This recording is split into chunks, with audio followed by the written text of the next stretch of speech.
Good morning and welcome to the 5th episode of our podcast, where we drink tea and navigate the balance between school and personal life. I'm Sophia Safe. And I'm Sophia Curry. And this is Sip and Spill.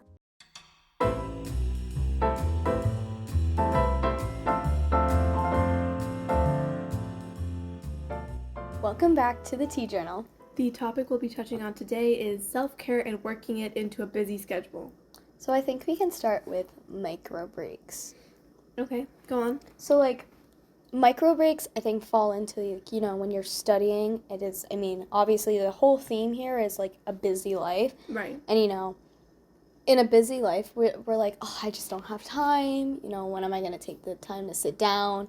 And I think our view on self-care, and I think we've touched on this, way back in episode 2, we were talking about, taking time and how we need to take care of ourselves and, how people view it as, self-care, people view it as, giant spa days, I feel like. And how that's not necessarily what that can look like. Mm-hmm. Self-care comes in so many forms. So, micro breaks, for example, studying, to jump back again, I think we talked about this in episode 2, or whenever we were talking about school. Social media. School stuff. We were talking about, school and studying. And we brought up, it actually might have even been episode 1, but we were talking about the Pomodoro timer. Yes. And basically, as a refresher, what that is when you're studying or doing homework, you set a timer. So the increment I like to use is 25 minutes worth of studying / homework, and then 5 minutes of break time, back to 25 minutes. I would say that doesn't necessarily work for me. I'm a 50-10 person. Okay. But basically, that 5 minute versus 10 minute increment, and then after I think three or 4 rounds, you get an extended break. Yes. Those are that is the micro breaks I'm talking about. Taking time throughout those busy moments in your day. Even if it's taking literally, even if you have I have an app on my phone called Calm. I highly recommend it. It's a great app.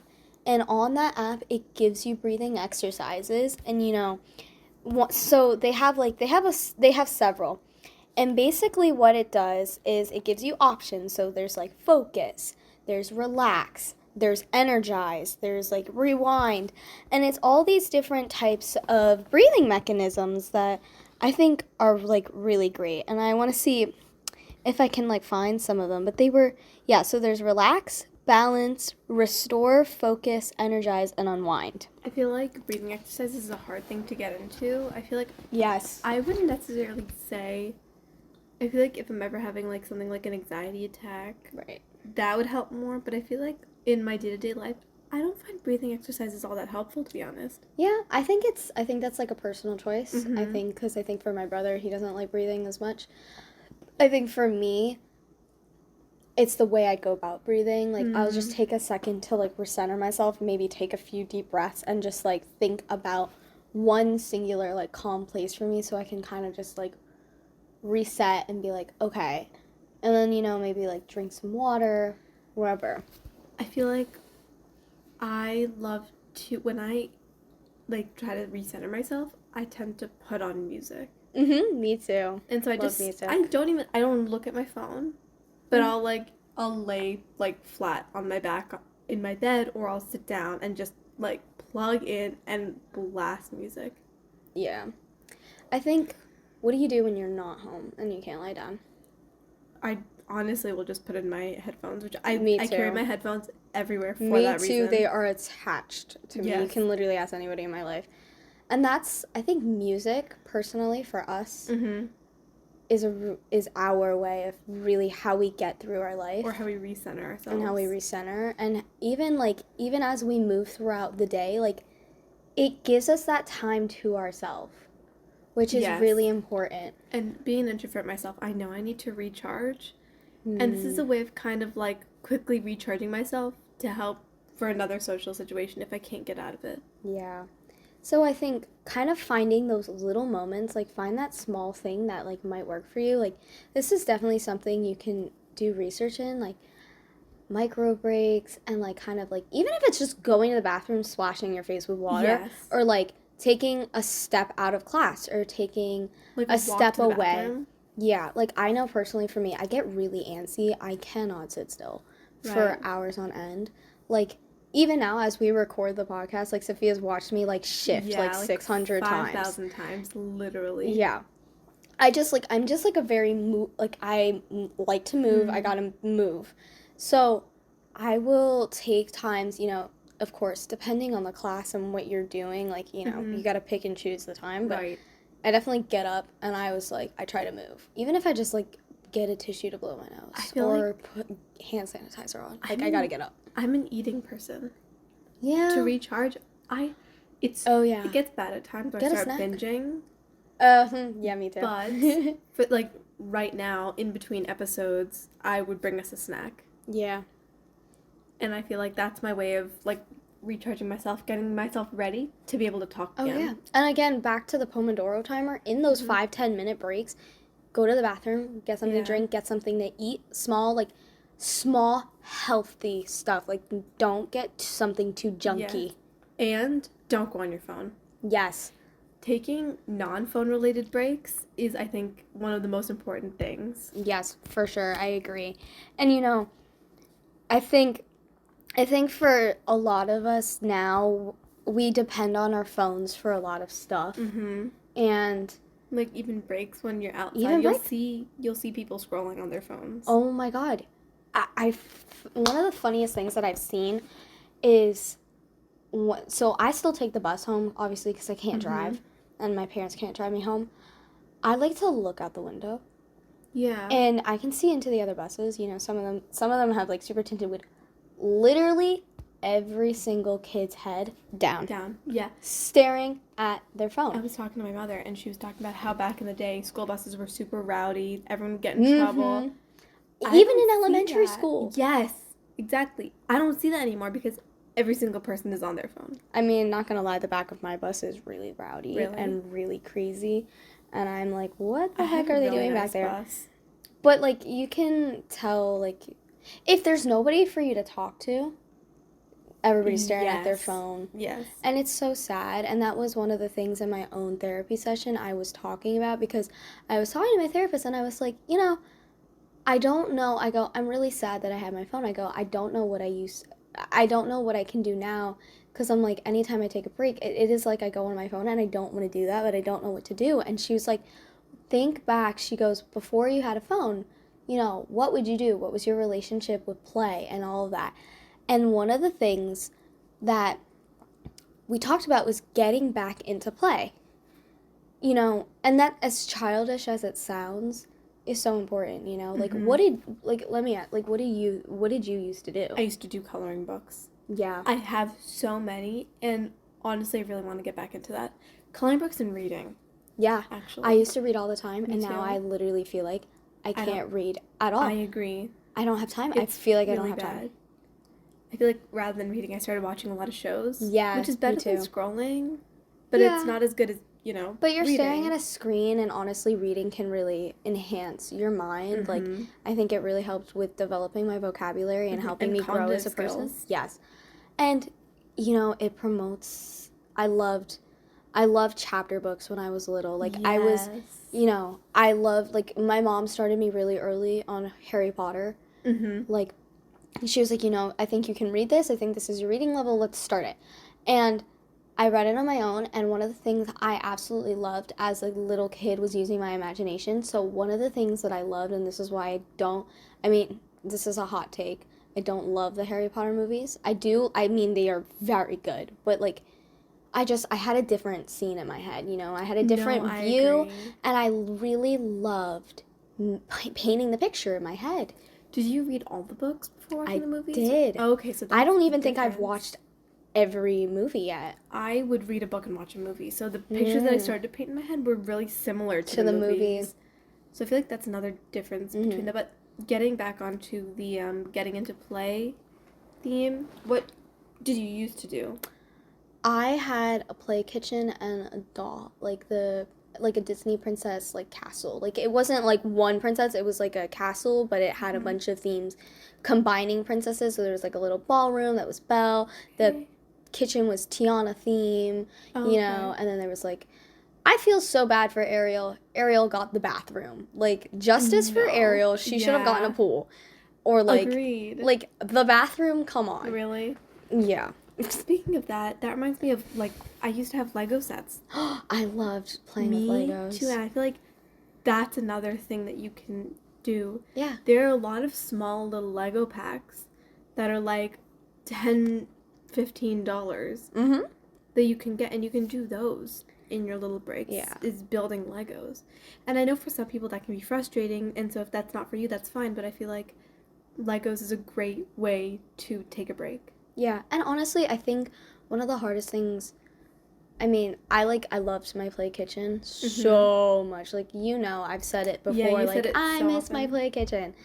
And, like, I really honestly do. Like, I miss playing like that. I miss making the stories up with my dolls and all of those things. Right. Because it was so freeing, and it was, you know, I didn't have to think about a lot of stuff. Like, it was just me, and it was fun. It was so fun. There was no implication to play. And, like, I feel like when you're on your phone, it's kind of sucking your soul away. And then, it's not really, I mean, you can make the excuse, oh, there's brain games and da-da-da-da, but it's not the same. It's not, and you're staring at a screen, which is horrible for your brain and your eyes. Whereas playing, you are still moving your body. Like, even, like, Play-Doh, kinetic sand. Like, I think it's just, there's, like, the stigma of, like, we're older, like, we can't do these things anymore. But which is why not? True. Yeah, and I feel like that goes a lot into taking micro breaks. Yeah. And the Pomodoro timer, and implementing these small little things you can do in between work that help you recenter yourself. So, like... For sure. Even if you do feel like there's a stigma, there's a lot of other things you can do than play with Play-Doh or kinetic sand, like you said, like listening to music. But the point is that there are so many options that you can do to be able to take these breaks in between your life. Yeah. And I think, you know, doing big breaks are okay too. Agreed. Like taking like some sort of day off. Yeah. Like, I mean, that is important too, because, you know, you can't just sustain yourself on micro breaks. Because, like, of course, it's going to catch up to you. Like, everything in balance, you know? Yes. Balance. Moderation. Balance. And I think that can be, you know, one of the things me and Sophia said we wanted to start was, like, a word mantra or, like, a word theme of the day. Yes. So I think today, balance is a good one. Agreed. And so those big spa recuperating days, like, what do you think for you would be in, like, that, your typical, I want to say, like, we'll call it a spa day. What would be in your personal spa day? To be honest, it would be like a day with my girls, in a way. Like, yes. We wake up early. Like, even going over to someone's house to start the day off and, like, making breakfast. A healthy breakfast. Making breakfast together. Going out to the mall. Yeah. Going to eat. I like to go places. Me too. And then I feel like I love sleepovers because I like doing spa nights at home. Me too. And, like doing nails. Oh, so I had to cut my nails, but I'm trying to regrow them because I used to have them, like, pretty long. And I love doing little designs. I know, you come in with the cutest nail designs, and I'm, like, so jealous because I can't keep my nails long because of the violin. Yeah. So I have to find, like, cute short nail designs. But, yeah, like, I need to hang out with a friend. Like, I need that time. But it has to be a friend that doesn't drain me. Yeah. There are definitely those people that sometimes you're just like, okay, you're draining me a little. Yeah. Like, I mean, that goes back to support systems, I think, too. Yeah, but, for example, if I ever wanted, like, a day with my girls, I'll ask, like, Weema to hang out with me. Yeah. And it's honestly the most fun I ever have. And it's great, and I love these memories, and we go to stores, and we try things on, we have fun. And sometimes it's just, even, like, staying in is okay, too. And, agreed. Like, finding chill stuff to do, like, but, like, having another person, I mean, unless you can't have somebody else there, which is perfectly fine, too. Fun. Like, it really is personal preference. Yeah. And balance. Balance. Again. Balance. Can't beat that into the ground either. Like, you know, you have to find, like, you know, how to nurture, you know, everybody talks about nurturing relationships in your life, but, you know, your relationship in your life too. Like, your relationship with yourself, so important, you know? So, like, you know, find, like, what your personal spa day is, you know? Like, so you can take that big break. Yeah. And then, honestly, you know, learn what is getting back into play for yourself, getting back into those non-phone related breaks. You know, what do you enjoy that is not on a screen? Agreed. And then I think, so, like, the main takeaway, balance. And basically everything I just said, I feel like. Yeah, no, seriously. So that pretty much wraps up our tea journal for this week. Yeah.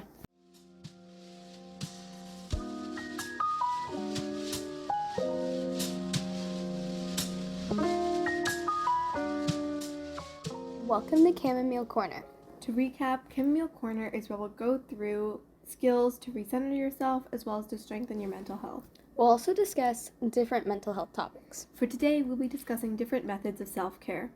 So, like we were saying in the tea journal, getting into play. Yes, I would say that's really important, and that goes right into what we said in the tea journal again, and going into micro breaks. Mm-hmm. And, like, I think, so, micro breaks, but no phone. Like, drop your phone.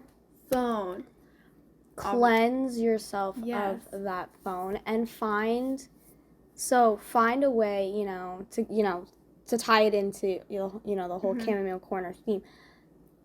Your mental health space. Journaling is, like, get into touch with yourself. And you can do that through getting into play and stuff. Right. I feel like, what are methods of play? We touched on a couple of these in the tea journal, but let's come up with, like, a list of things you can do to try to get in touch with your inner child. I think one of the things that, as I, looked back on my life and how I used to play, nature was a huge thing to me, and I realized nature is really one of the ways that I help connect with myself because I feel so free outside. So, like, this doesn't sound so stupid. Play-Doh. You can make, like, scenes. Yeah, you're right. Like, I used to love making little dioramas. I was obsessed with diorama making when I was little, or making little scenes. Interesting. And they were all nature themed. I used to cook with my Play-Doh. Oh my gosh, me too. Dishes. And I kind of do that with my little cousins now too. And I feel like looking at your really younger siblings or younger cousins or kids you babysit can also help you find different methods. We were talking about not just Play-Doh, but Legos, coloring books, and reading. And when you take a look, like, even if it's like, as you're rediscovering play for yourself, tune into what you're doing. Like, what are you doing? And then this can kind of help. Like, you can help mature that. So not that getting into play is bad, but you can also take those things and mature it into, like, so you were saying, for example, Play-Doh cooking. How can you now take a step forward into real cooking? Right. And I noticed that I do that. Same. And you do that. We like to bake. Recently, I've been cooking a lot. Mm-hmm. I feel like you're right. Like, trying to find a more, like, mature version. Yeah. But, again, not looking at things as an accomplishment. Yes, that was, oh my gosh. I remember literally my whole therapy this. Session. Yes, no accomplishments. I feel like everything is so goal-oriented now for a lot of people, especially my family. We, a lot of people are very driven. Yes. And especially nowadays, everybody's like, what have you achieved? What have I achieved? And we were saying, I think last week in our episode about, oh my gosh, the pressure is so immense now. It is. And everybody's like a superstar. So, like, you have to really find yourself. Like, tune into the things that bring you joy in your life, What brings you joy? And getting into play can be a really great way to discover that based off of things you enjoy. Like, if you notice yourself doing more creatively oriented things, be like, okay, so I need to focus on my creativity. I have learned that that's something that's really important to me. Like, what can you learn about yourself through these things? That's so true. And learning who you really are. Yeah. I feel like we've all become one person with the introduction of the internet and constantly being on our phones and seeing a lot of the same things. And the internet is such a common theme here on this podcast, and and taking a break from it. Yeah. And like, I think another thing we have here like listed is reading, which we were talking about. Reading is such a great way to like, it's like a TV show, you know, like, but it's a I don't want to say smarter version. It's a healthier and more cognitive promoting and like brain developing promoting, you know, form of entertainment. Right.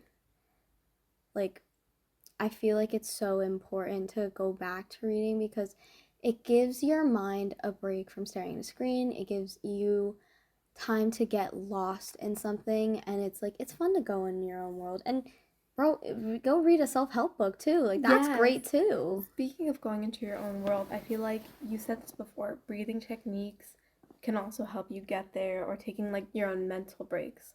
Yeah. Why don't you expand on what you were talking about before when you were talking about breathing breaks? What exactly do you do when you're going through this? Yeah. So one of the things I think that I have learned going through these micro breaks and just breaks in general, mindfulness and meditating is really helpful. And I know it's so hard to get into that. Like, I know that's something that, you know, a lot of teens look at and it's like, oh, it's stupid. But, you know, when you put it into practice, it gives you another form of that time for yourself. So one of those things could be, you know, I like to sit in the dark. It sounds depressing, but like, I like to very sit. Depressing. Well, I mean, for a person who, I love the sun, I love being outside. Yes, like, I love saying I'm solar powered for that reason. But continue. I think I'm solar powered too.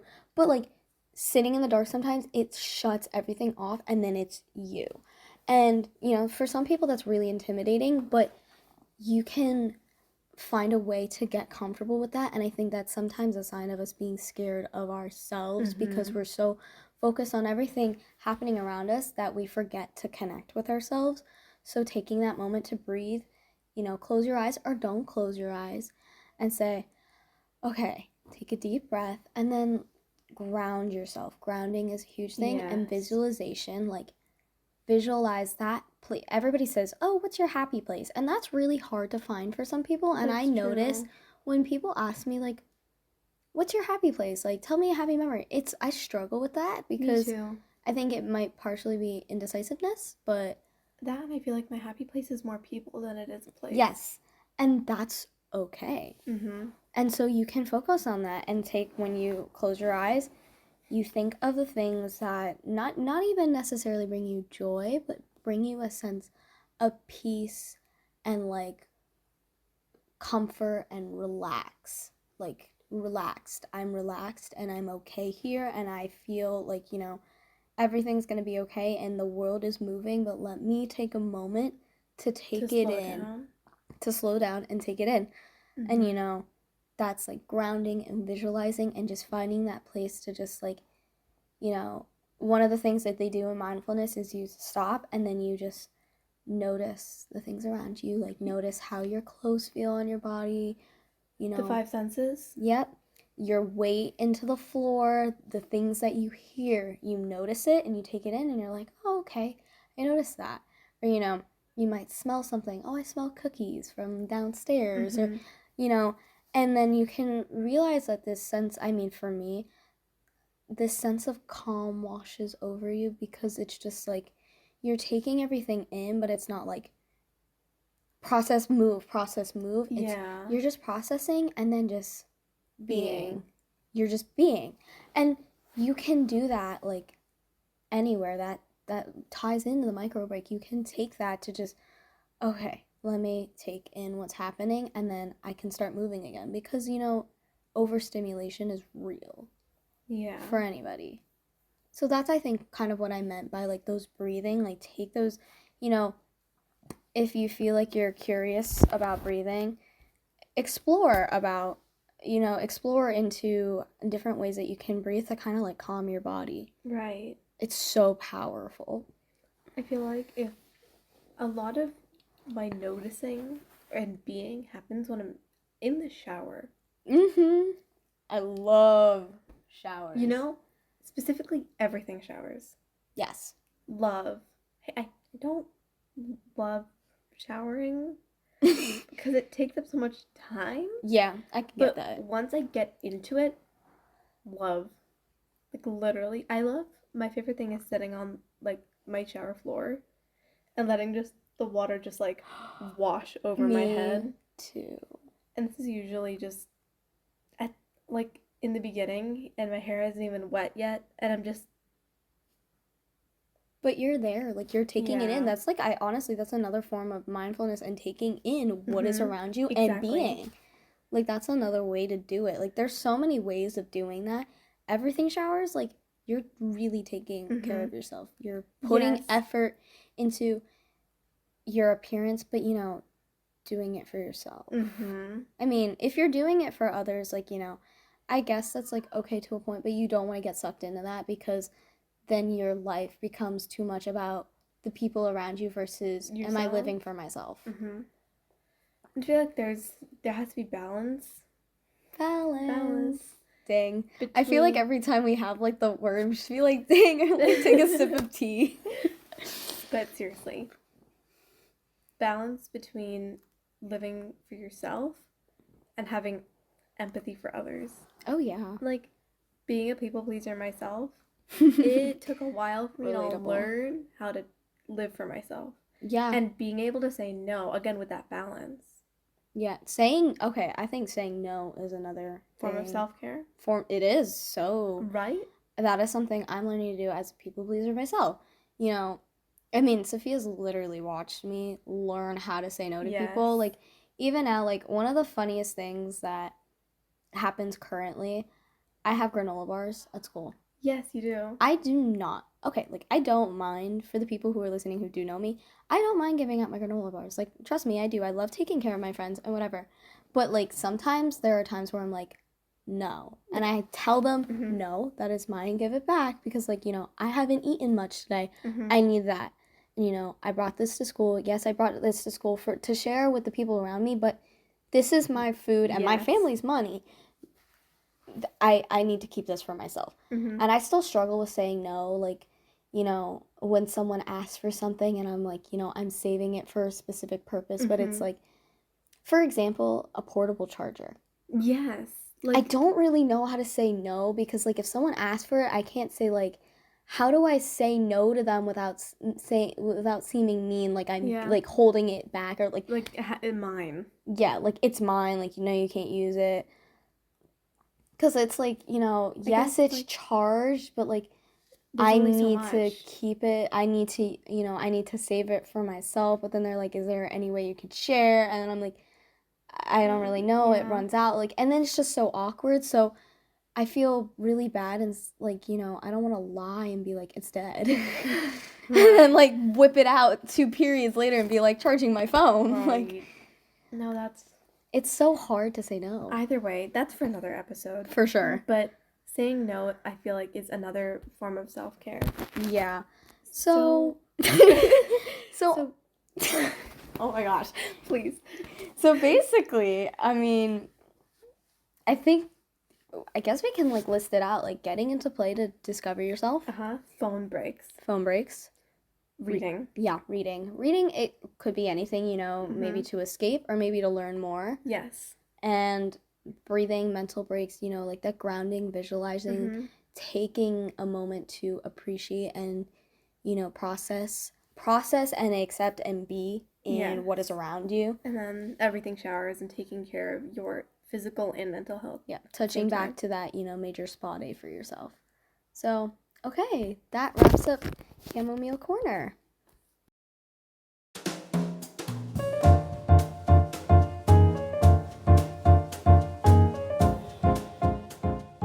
Welcome back to 6 Teaspoons, please. To recap, this segment outlines different guilty pleasures that us teens personally have and how to navigate them healthily. For today, we'll be sticking with our self-care theme and talking about managing guilty pleasures during self-care. So I think the first topic we can touch on is something that we've been saying a lot not to do, which is phone time. Phone time. Phone time. Or literally, like, any screen time. Yeah, screen time. Screen time. Screen time. Sorry, guys. Scrolling. Doom scrolling. Like, honestly, yes, it is a break. It is not healthy, but it is a break. But you can put a limit on it, honestly. Yeah, like, I feel like that's a way to make it healthy. Like, cutting, I mean, for some people, cutting it out entirely is good for them. Like, I know your aunt said last week she cut Instagram and has been off for 4 years. And I'm like, you know, honestly, props to her. I mean, but, like, it's okay sometimes. Like, you know, I could spend hours on Pinterest, but, like, I'm finding things that I like. And I like to watch things and find ideas. So, like, it's okay as long as I think you keep it to a healthy limit, you know? Mm-hmm. That goes into binging, which is a lot of, that's like watching something super unhealthily. Not super unhealthily. I don't want to say super. But I feel like, I mean, well, yeah, like not. Binging in terms of eating. That can be really, like I said before, dangerous. Yeah. People can I think it's really easy to get wrapped into that. And that's why I think, like, you can find, like, a healthy binge, honestly. Like, I'm gonna go back to Pinterest. Because Pinterest is, like, I live there. But. Same. No, seriously, same. You can go on Pinterest and find, like, there are so many recipes as substitutes for, sweet tooth people. I think over 100 pins in my food board. Oh my god, me too. I have it organized and everything. And I feel like organizing my Pinterest boards is one of my favorite things to do. Oh my gosh, me too. Organizing, honestly, actually, I'm not gonna lie, is a guilty pleasure of mine. Yeah? Yeah.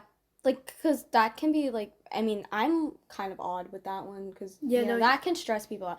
But I love to organize things. Me too. Like, it can sound really mundane, but, like, it's the fact that it can be kind of mindless that helps me shut off, and I can be moving. But I, like, you know, I can get so into it that I can just lose myself completely. Now, that's not something I could do all day, every day for work. Mm-hmm. Like, I would probably lose my mind if I did that. Yeah. But, yeah, like, that I think is my own guilty pleasure for self-care, is finding something to organize and kind of just throw myself into. Yeah, I feel like mine is definitely binge eating. Which I feel like... Me too. Instead of grabbing, like, a big bag of chips, portioning out food is a good way to manage binging healthily. Or find some healthier alternative. Like, if you love ice cream, I'm not gonna lie, on Pinterest, I saw this really, really cute hack. You can cover blueberries and cut up bananas in yogurt and freeze it. And it's like, you know, little ice cream, like healthy ice cream bites. I love it. It's really good. Yeah. And it's healthy. So, like you're saying, like, a way to make binging healthier, is smaller portions? Smaller portions. And substitutions. Yes. Okay. And then shows. Honestly, sometimes... Honestly, I love binging shows, but sometimes setting a limit is something that needs to be done. Maybe keep your binge to, like, a 3 to 5 episode minimum, depending on the length of the show and how many episodes there is. Okay, so that's a pretty good compromise. Yeah. Like, if you know you have a problem, like, I think you definitely need to, like, if you're trying, well, I mean, one, you have to accept it and say, like, and you have to actively make the decision to change that. Agreed. And then B, you have to, like, be aware. Because, like, of course, like, I mean, it's binging for a reason. Like, you can get lost in it so easily. You have to pay attention. Agreed. You know what? Shopping. That, oh my I think even for guys, you can shopping. Yeah. It's just shopping is just, like, a different way. How do you manage it? How do you stop, like, a shopaholic? I don't know, honestly. I'm, like, a shopaholic, but I'm too scared to pay for anything, so I just, like, put, like, 100 things in my cart and never buy it. Sometimes because I'll be scared. So tempted, though. Oh, I'm so tempted. And the one time I literally got my card out, like, because I have a debit card, and started punching in the numbers, and then I was like, no, I'm too... And I could have easily paid for it. Like, I have enough money saved up in that account to definitely have paid for these things, but I was, like, so scared to use my money. I feel like it's be aware of your finances. Yeah, that's a lot of like budgeting and finances. And I think that's for a future episode talking about. Oh yeah, because I don't even know how to do that, and I'm not gonna lie, Yeah. I need to still get a job. Mm-hmm. But like shopping, you just gotta like it's okay to do that honestly as a form of self-care because get stuff that you like, but you have to do it in moderation. Balance. Dang. Sorry. Okay, I think to wrap it up, there are a lot of healthy ways to manage guilty pleasures. Yeah. When it comes to self-care. So like when it comes to phone time, setting a time limit, same with like binging shows, setting like an episode limit. And then for binge eating, I feel like substitutions, or portioning. Yeah. And shopping, another word I think that we can use for today is limits. Yes, limits. Know where your limits are. Like, okay, number one, if you really want to work on your guilty pleasures, you need to be aware of them. You need to say, like, you have to accept that you want to change them and, like, you know, take the step to do it. And then while you're taking that step, again, you have to be so mindful. You have to pay attention. Yeah. Pay attention to what you're doing because otherwise it's not gonna work. Yeah, it's not gonna get anywhere. So, okay. That's the end of 6 Teaspoons, Please.